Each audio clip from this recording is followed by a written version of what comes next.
My name is Brian from Natvia. I'm here with Pete Licata. He's representing the United States of America and the WBCs from Honolulu Coffee Company, right? That's correct. Right on.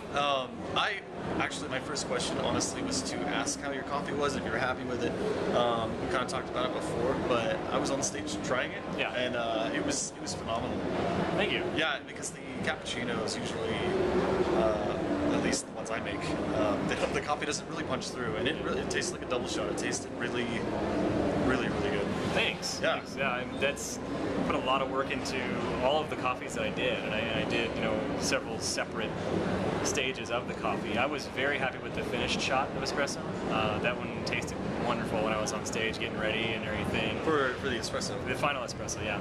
The cappuccino I thought tasted really good. Obviously when I'm prepping on stage I don't try it with milk, but when I tried it backstage it was very nice. No, it punched through, and I tried the tea.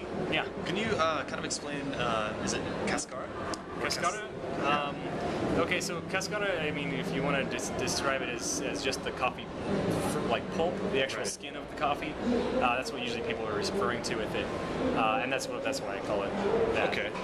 When I was producing the coffee at the farms, I actually I was thinking ahead, like, oh, well, maybe I can use this, and I dehydrated the coffee pulp and just brought it with me, or from the first competition I did, but yeah, it's just a skin of the fruit itself. A lot of times it has kind of more of a like a fruit skin type of flavor. Think of like an apple skin or something like that. This was really like honey-esque. It was very, very sweet. It was, that's the best coming. tea I've actually ever had. Thanks. Yeah. That's coming actually from the parchment layer that's underneath.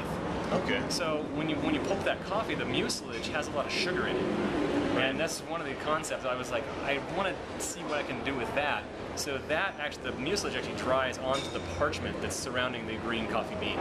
Okay. Right? When you're honeying the coffee, that's a different technique to dry the coffee. And so there's a lot of different theories on what exactly happens in that process. But some say it's enzymatic. Some people say that flavors are absorbed into the coffee. Different things like that. But whatever happens, it increases the sweetness in the body, typically, of that coffee. Yeah.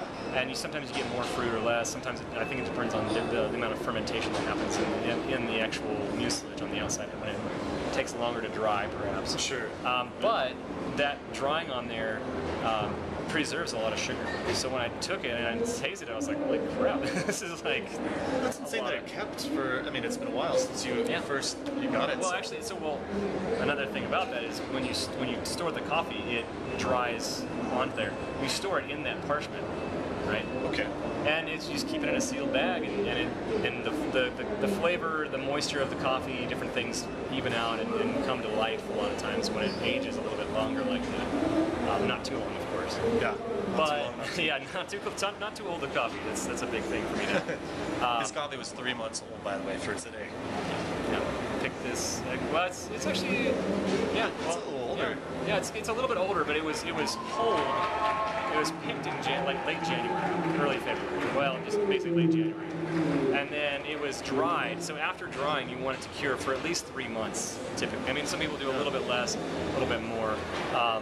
I let it go for 2.5 months to 3 months for the USBC, and it was good, but I kept the rest of it for WBC just in case. Oh, perfect. In the parchment. So it stayed in the parchment for another 5 weeks or so, and the difference in the flavor between that 5 weeks is amazing. That really, I mean, in terms of things, that's a small amount of time. It's not a huge amount of time, but it was enough time to really bring a lot of great flavor out of my coffee. I'm very happy with it now. I am too. No, actually, it was the only one as of yet I've tried. Oh, okay. And I made a point to really get in. It was awesome. Yeah. You did great. Thanks a lot. Yeah, thanks for the time, Pete. No, not a problem.